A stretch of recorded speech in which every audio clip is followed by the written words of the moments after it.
안녕하세요. 자, 일타 클래스 김쌤 전산회계 김쌤입니다. 이번 시간부터는 전산회계 1급, 전산회계 1급에 우리 교재 보면은 단원별 문제지가 있잖아요. 기출문제지. 기출문제 중에 단원별 문제를 풀어드리지 않아가지고 간혹 가다가 게시판에 질문 올리는 분들이 계셔서 요 문제를 풀어드릴 거예요.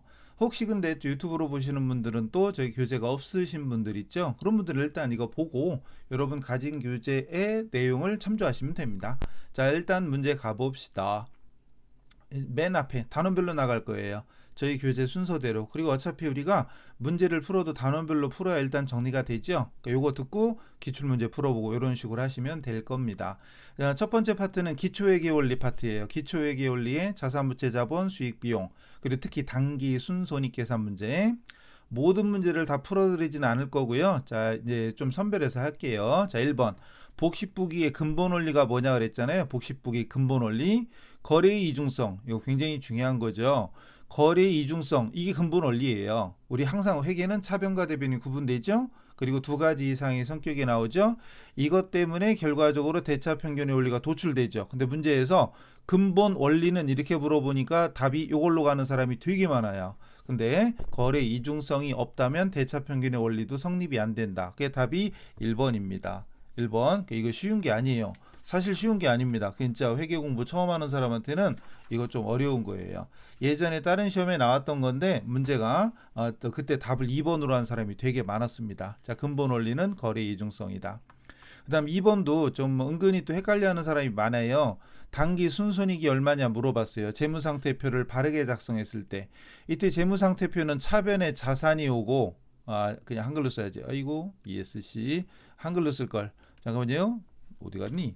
자산, 차변에 자산이 오고 대변에 부채와 자본이 오죠. 부채와 자본이 옵니다.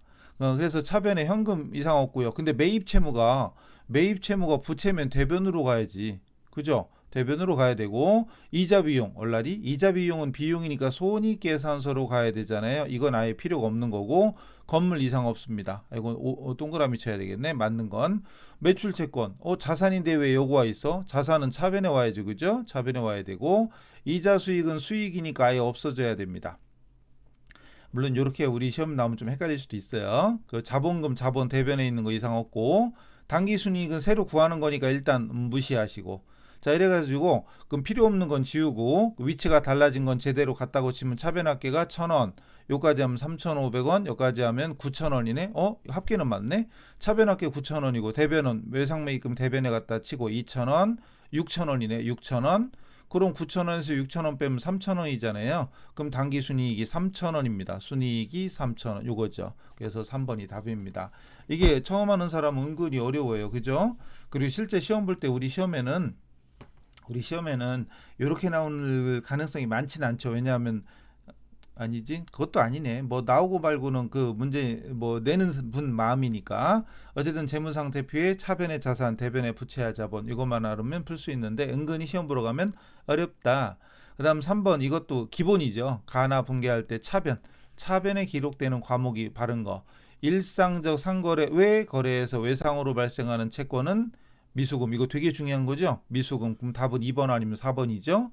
그러면 상품을 인수하기 전에 대금의 전부 또는 일부를 지급했다면 주는 거니까 선급금이죠. 선급금. 그게 답이 2번이죠. 선급금. 선수금은 받는 거죠. 아직도 선급금과 선수금을 헷갈려 하시는 분들이 있으면 안 됩니다. 선급금은 주는 거고 선수금은 받는 거예요.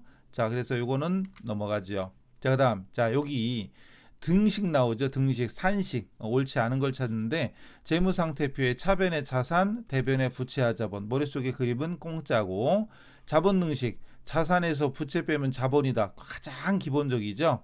그 다음 손익계산서 등식. 손익계산서를 머릿속으로 그리면 수익은 대변에 있고 비용은 차변에 있죠. 그리고 수익과 비용의 차익이 단기순이익이잖아요. 손익계산서를 머릿속에 그렸을 때 수익은 대변에 있고 비용은 차변에 있으니까 비용보다 수익이 많으면 순이익이잖아요. 여기가 순이익이죠. 여기가 바로 순이익입니다. 그러면은 총 비용하고 순이익을 더하면 총 수익과 일치한다. 맞는 거고 또는 비용 차변 만약에 비용이 크다면 차변의 비용 대변의 수익하고 손실이죠. 그래서 손익계산서를 머릿속에 그리면 이번에는 비용이 더 크다.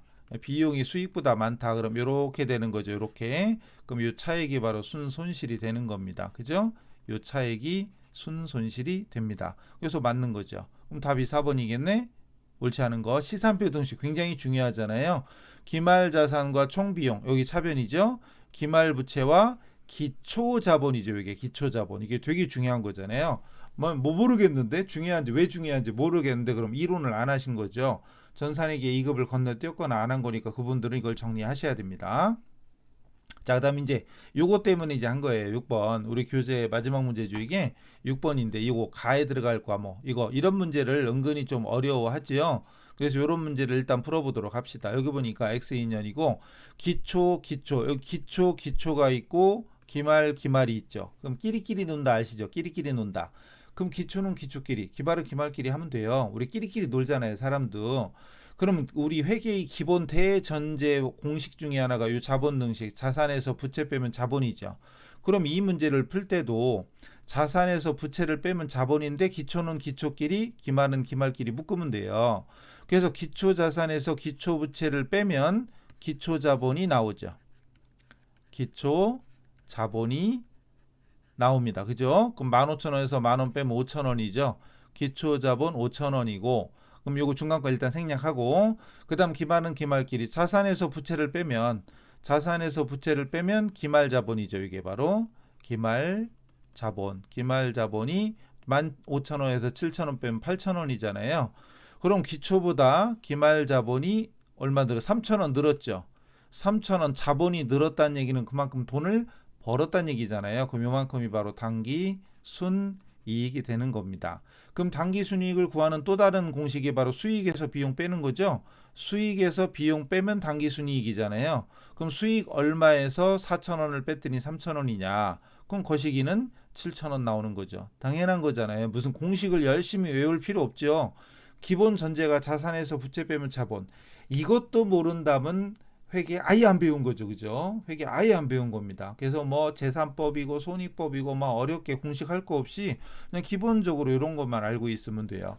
그래서 교재는 이걸로 끝이잖아요. 근데 요거를 제가 또 친절하게 좀 보충을 하는 겁니다. 이런 문제 조금 더 풀어보자고. 그래서 기말 자본이 얼마냐? 요거는 보다시피 107회 전산회계 2급 가장 최근 바로 엊그제 시험 봤던 회계 2급 문제입니다. 아니 1급인데 그러니까요. 1급인데 이런 문제 못 푸는 분 많거든. 2급도 같이 놨어요. 자, 기말 자본이 물어봤는데 주어진 자료가 기초 자본하고 비용하고 수익 있잖아요. 그럼 본능적으로 수익과 비용이 딱 있어. 그럼 수익은 벌은 거고 비용은 쓴 거니까 이 차익이 바로 당기 순이익이죠. 당기 순이익이죠. 그럼 800에서 500 빼면 300이죠. 만단위. 웬만하면 800만 원이 800만 원으로 보인다면 800 이러면 되잖아요. 300. 그럼 기초자본하고 기말자본의 차이가 바로 순이익이잖아요. 이해를 하면 돼요. 기초자본보다 순이익이 발생하면 기말자본은 커질 수밖에 없는 거죠. 아니 장사해서 돈 벌면 재산이 늘어나잖아요. 그러니까 기초자본보다 순이익이 300이니까 기말자본은 400이다. 이건 공식이고 자시고 없죠. 그냥 기초라는 말하고 기말이라는 말이 뭔지를 알면 모른다? 그럼 빨리 회계 2급 처음으로 다시 돌아가서 이론 강의 듣고 오세요. 그럼 400만 원. 그게 답이 400만 원이에요. 여기 답이 3번인데 3번이 답이냐가 떠나서 어쨌든 400이 답이죠. 공식 많이 외울 것도 없어. 의미만 이해하면 수익이 뭐고 비용이 뭐다 알면은 당연히 수익이 많으면 이익이다. 당연한 거잖아요. 이걸 총수익 빼기 총비용은 당기 순이익이야. 막 이런 식으로 외울 게 아니죠. 그죠? 자, 한 번 더. 여기서는 이건 103회 문제 근래 거죠. 100회 이후 것만 했어요. 100회 이후 것만. 기말 자산을 물었습니다. 근데 기초 거 자산, 기초 거 자본, 기초 거 부채. 기초는 3개나 있네. 그다음 기말 건 요거 하나밖에 없고요. 그다음 수익 비용이 있습니다. 자, 그러면은 기초는 다 있어. 3개가. 자산에서 부채 빼면 자본이죠. 기초 자산에서 기초 부채 빼면 기초 자본이잖아요. 그냥 다 나와 있어. 자, 사실은 포인트는 요거 기초 자본이 나와 있다는 거. 그 다음에 물어본 건 기말 자산이네. 그러면요, 기초는 일단 됐고 기말 걸 머릿속으로 재무상태표를 그려봐요. 자산이 차변이고 부채하고 자본은 대변이잖아요. 그럼 여기 나와 있는 게 기말부채가 나와 있잖아요. 60만 원. 기말 건 아무것도 없죠. 그리고 물어본 게 이거죠. 물어본 게 기말 자산 이거 물어봤고, 그럼 기말 자본을 구하면 자산은 자동으로 나오죠. 근데 자본을 구하는 힌트가 바로 이거 수익과 비용이잖아요. 그럼 수익에서 비용 빼면 순이익이니까 당기 순이익이 50만 원인 거 나오죠. 그럼 여기 당기 순이익이 50만 원이고 기초 자본은 나와 있죠. 그럼 기초 자본보다 이게 당기 순이익이니까 기초 자본보다 기말 자본이 커질 수밖에 없다는 거 이해되시죠? 그리고 이 기말 자본을 조금 더 풀어 헤치면 기초 자본의 당기 순이익을 합친 겁니다. 맞죠? 기초 자본하고 순이익을 합친 게 기말 자본이에요. 30만 원에 50만 원 더하면 80만 원 되고 60, 80이니까 차변 자산합계는 140이다. 그게 답이 140만 원. 답이 3번이든 2번이든 게 중요한 게 아니라 어쨌든 140만 원이 그렇게 나오는 겁니다. 머릿속으로 재무상태표 그리면 돼요. 공식을 막 외우려는 부담이 아니라 수익과 비용이 무슨 의미다, 기초가 뭐고 기말이 뭐다, 그것만 알면 끼리끼리 모은다는 거. 기초는 기초끼리, 기말은 기말끼리. 근데 기초권 3개 다 있는데 결과적으로 기초 자본만 있으면 되는 거예요. 한 번 더. 이번에는 총수익 물어봤어요. 총수익을 물어봤고 105회 2급입니다. 이것도 최근 거죠. 최근 거. 근데 지금 우리가 1급 하고 있는데 2급 문제 풀고 있잖아요. 근데 나 이런 거 너무 쉬운데? 그러면 나 훌륭한 거지. 근데 모르겠는디? 그럼 열심히 하셔야 돼요. 그죠? 자, 기초 보이죠? 기초께 보이고 기초거 보여. 자산은 뭐하러 있지? 기초 자본이 나와 있는데 그럼 기초 자산은 필요가 없어. 그 다음 기말 자본이 있고요. 비용이 있어. 자, 일단 그럼 기초 자본하고 기말 자본.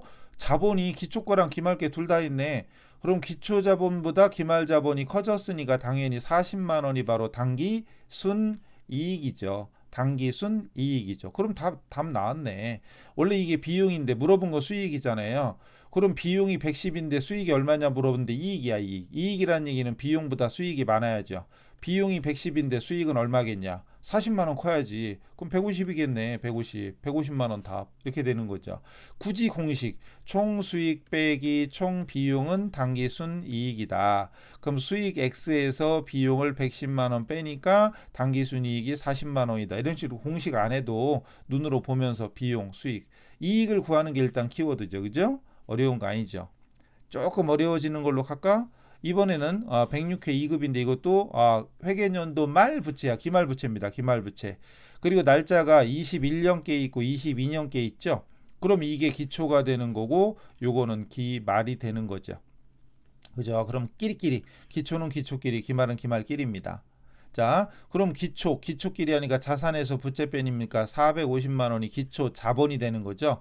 자산에서 부채 빼면 자본이잖아요. 결국 이게 기초 자본이고 기말 자본은 몰라. 그런데 당기 순이익이 나와 있어.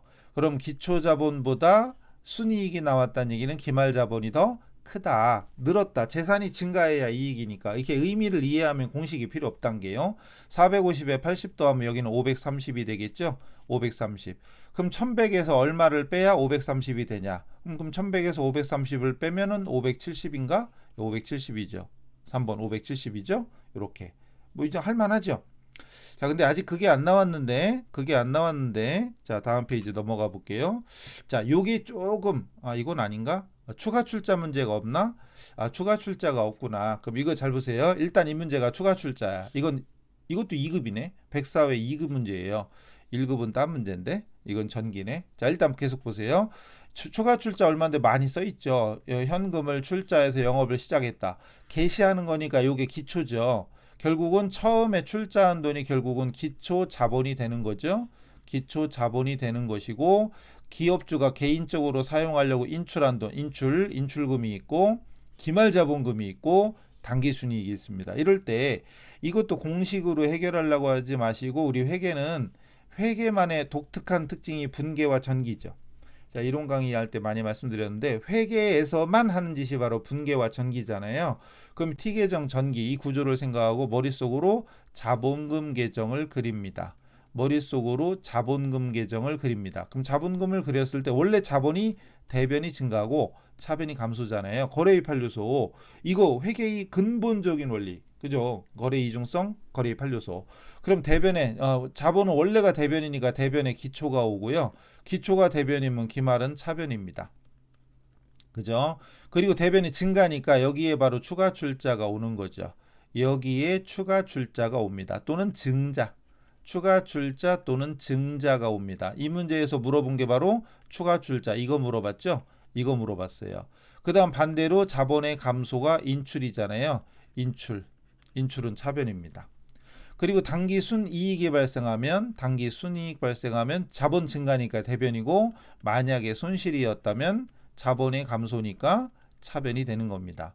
이렇게 자본 계정, 자본금 계정을 머릿속으로 그리면 아니면 시험장에서 T자를 잽싸게 그리면 되지. 그려서 숫자만 따다다 넣으면 됩니다. 저는 설명상 지금 한글을 썼지만 여러분은 한글 쓸 필요 없이 숫자만 넣으면 되잖아요. 영업 시작했다 5천만 원. 5천만 원이 5천만 원으로 한눈에 보인다면 그냥 만 단위 5천 이렇게 쓰면 되고 그 다음에 인출한 거 500만 원. 인출은 차변. 차변에 500. 그리고 기말 자본금은 7천만 원은 만 단위 하면 7천. 그럼 당기 순이익은 1,000만 원이네. 당기 순이익 1,000 이렇게 되죠. 끝. 그럼 요게 얼마냐 이거죠. 손실은 없잖아요. 이익이 있으니까 손실이 있을 리가 없지. 그럼 차변합계는 7,500이죠. 7,500에서 이거 6,000을 빼니까 1,500이네. 1,500 답은 3번 1,500. 여기 3번에 있죠. 1,500 이렇게 됩니다. 그래서 자본 계정을 그려라. 그래서 지금 여기는 그 표를 이용해서 예를 들어서 그 앞에 문제 같은 경우 이런 문제에 여기는 없는데 만약에 여기 중에 만약에 추가 출자가 있었다든가 인출금도 있었다. 이럴 때도 자본 계정을 그리는 게 좋아요. 이럴 때도 만약에 추가 출자가 여기도 만약에 100만 원 있었고 인출금이 250만 원 있었다고 가정해 보죠. 예를 들어서. 그러면 기초 자본이 얼마였죠? 기초 자본 이제 글자는 안 쓰고 기초 자본이 450이잖아요. 450이었고 기말 자본이 안 나왔었죠. 지금 몰랐었다고 치고 추가 출자가 있었다. 그럼 대변에 100을 쓰고 인출 차변에 250을 쓰고 그리고 당기 순이익이 80이죠. 이익은 대변이잖아요. 그럼 이렇게 기말 자본 이렇게 구할 수도 있어요. 기말 자본. 물론 이 문제하고는 답이 전혀 다른 거죠. 그럼 이제 여기 추가 출자와 인출을 있었다고 가정하고 당기 순이익 반영하면 대변합계가 얼마야? 550, 630이죠. 630에서 250을 빼면 이 얼마야? 380인가요? 380이지. 그럼 여기 380이었다면 답은 당연히 달라지겠죠. 자, 이런 식으로 만약에 추가 출자와 인출이 있다면 머릿속에 자본 계정을 그려서 기초 대변, 기말 차변, 추가 출자 대변, 인출 차변 이걸 억지로 외우는 게 아니라 우리 복식부기 원리상 자본의 증가가 대변이고 감소가 차변이니까 이 계정 구조를 꼭 익혀두시는 게 좋습니다. 아직까지 안 했다면 지금이라도 하셔야 됩니다. 자, 그래서 교재에 있는 것 중에 그 기초회계 원리 맨 앞에 자산부채 자본 수익 비용 가장 기본적인 용어에 대한 거 특히 좀 어려워하는 게 바로 이런 순손익 계산 요런 문제라든가 요런 문제 순손익 계산을 우리 학생들이 많이 틀리기 때문에 요런 걸 조금 보충으로 했고요. 일단 이번 타임은 여기서 마치겠습니다. 이렇게 좀 짧게 파트별로 나눠서 계속 올려드릴 거니까 여기 관련된 내용 여러분 교재 없으신 분들은 저희 카페 회원님들은 교재 보시면 되고 만약에 카페 회원이 아니다 그런 분들은 이거 설명 듣고 나서 여러분 각자 가지고 계신 교재를 활용하시거나 또 기출문제 풀이 강의에서 또는 기출문제 자료를 뽑아서 해도 되죠. 아니면 교재가 필요하다 그럼 구매하시면 되겠죠. 그죠? 자, 그래서 일단 이번 타임 기초회계 원리 중에 기본 용어 그리고 단기 순손익 계산 이것만 알아도 지금 이 자본 계정 요 정도만 여러분이 충분히 숙지해도 시험 문제 웬만한 건 다 풀 수 있습니다. 아셨죠? 자, 그때 짧게 복습을 하고 넘어가도록 하고 다음 시간에 뵙겠습니다. 수고하셨습니다.